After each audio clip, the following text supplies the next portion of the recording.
Bienvenidos a un nuevo video de Boston Celtics en español. Y hoy tenemos que hablar de tres jugadores con roles muy distintos, pero que comparten una misma realidad. No reciben el reconocimiento que se merecen por esta liga.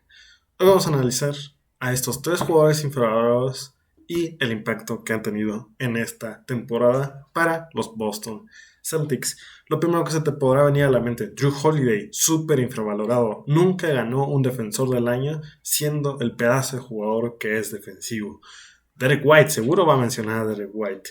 Horford, pese a que ya está grande, sigue estando infravaloradísimo. Y sí, si quieren que hagamos un video de ellos tres, lo podemos hacer, pero no. El día de hoy vamos a hablar de tres jugadores que incluso todavía están más infravalorados. Y bueno, el primero, sé que es un jugador que últimamente se le ha estado dando el reconocimiento que se merece. Y incluso se le está poniendo en candidaturas a premios que totalmente lo tendría merecido si lo gana. Y obviamente estoy hablando de Peyton Pritchard. Si hablamos de jugadores infravalorados en los últimos años, tenemos que hablar de Peyton Pritchard, como incluso casi sale traspasado a los San Antonio Spurs. Y ahora con el pedazo de contrato que tiene un contrato de 4 años y $30 millones. Es muy poco para el que probablemente termine siendo el sexto hombre del año. ¿Qué números está haciendo el señor Peyton Pritchard esta temporada? 14 puntos, casi 4 rebotes, 13 asistencias y media, casi un robo, 0.2 bloqueos, 41% en el triple y 47% en tiros de campo. ¿Por qué digo que Peyton Pritchard lleva infravalorado? Sí, todo el mundo sabe que tiene una eficiencia en el triple que es una auténtica locura en los últimos años, casi siempre arriba del 40% en triples. Junto con Sam Hauser, probablemente los mejores dos tiradores que tenemos en el equipo, y los dos vienen del banquillo. Además, lo han visto jugando el pick and roll, es una bestia. Hay videos en internet de cómo él entrena el bote y es una auténtica barbaridad. En ataque es una absoluta bestia. Y por lo que se podrán haber dado cuenta, también, pese a medir 1,85 m, el señor Peyton Pritchard casi promedia un robo por partido. Por ejemplo, jugadores como Jason Tatum promedian 1.2 robos por partido, y a Tatum se le considera un muy buen defensor. También, incluso que juega mucho más minutos que el señor Peyton Pritchard. Y además, no podemos olvidar la cantidad de triples que hace en el buzzer beater. Y bueno, vamos a pasar ahora sí con un jugador que pues es un debate dentro de la comunidad de los Boston Celtics. Luis y yo lo llevamos criticando mucho tiempo. La mayoría de los fanáticos lo quiere traspasar desde hace temporadas. Y es obviamente Luke Kornet.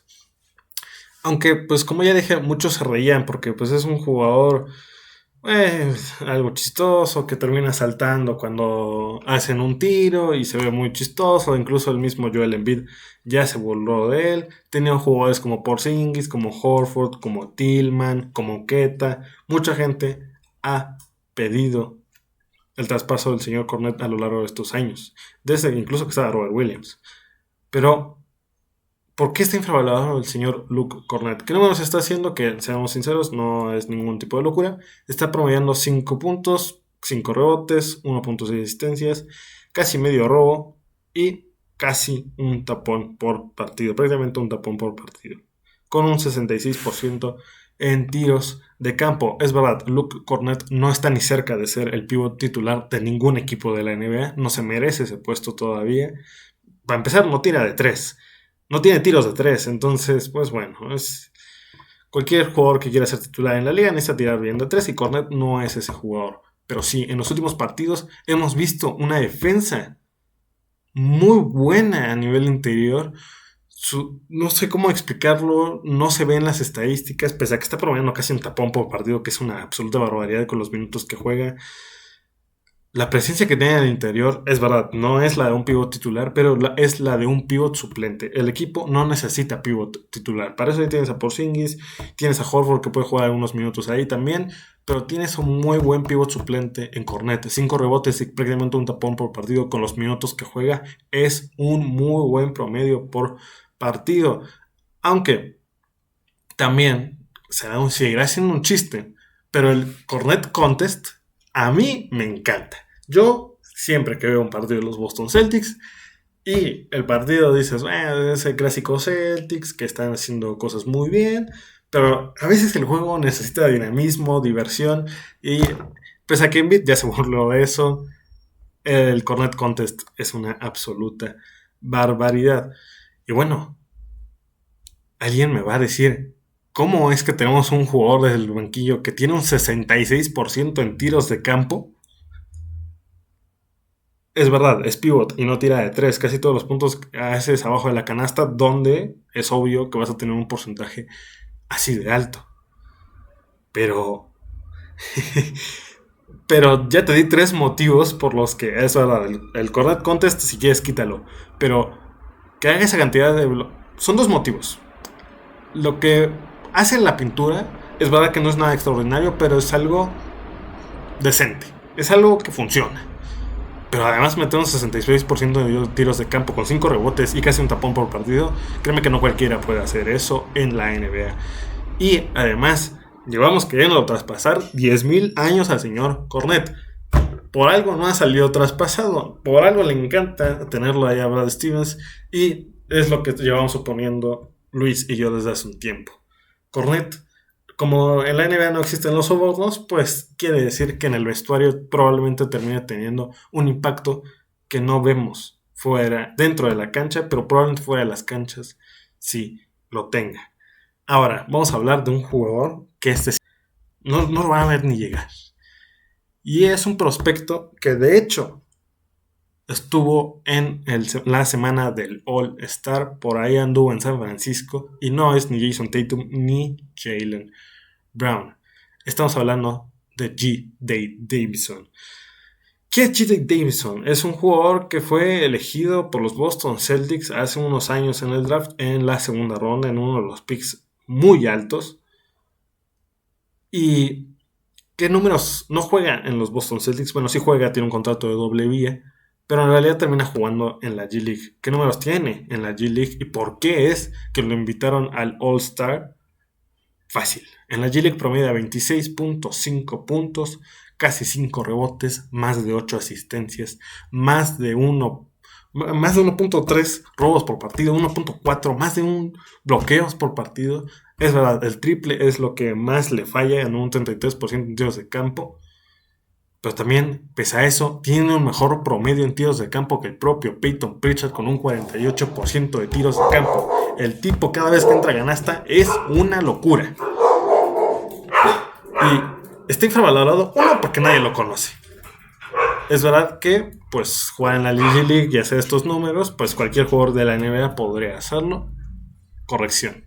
No cualquier jugador en la NBA puede hacer esos números en la G-League. Si no, pregúntenle al señor Bronny James. Y bueno, ahora, ¿por qué está infravalorado el señor G. Davis? Uno, juega en la G-League. Prácticamente por eso no muchos lo conocen. Pero su explosividad, como ya dije, mantener ese porcentaje en tiros de campo, sin metiendo a esa cantidad pobre en tiros de 3, es porque tienes una muy buena entrada a canasta o un muy buen tiro de media distancia.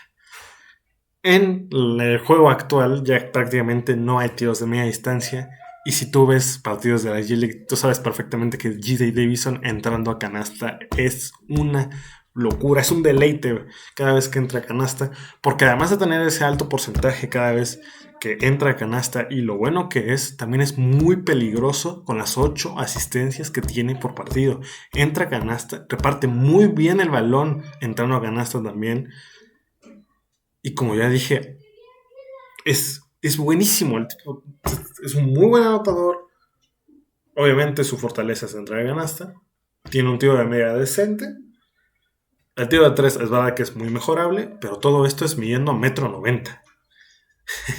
Es verdad, mide más que Peyton Pritchard, pero además lo has visto defender. Lo has visto defender en la G-League. Has visto lo que salta.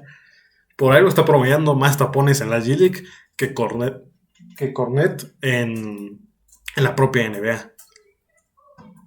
porque este tipo salta una barbaridad. Es verdad que no está para un dunk contest, pero es muy buen defensivo, es muy buen ofensivo.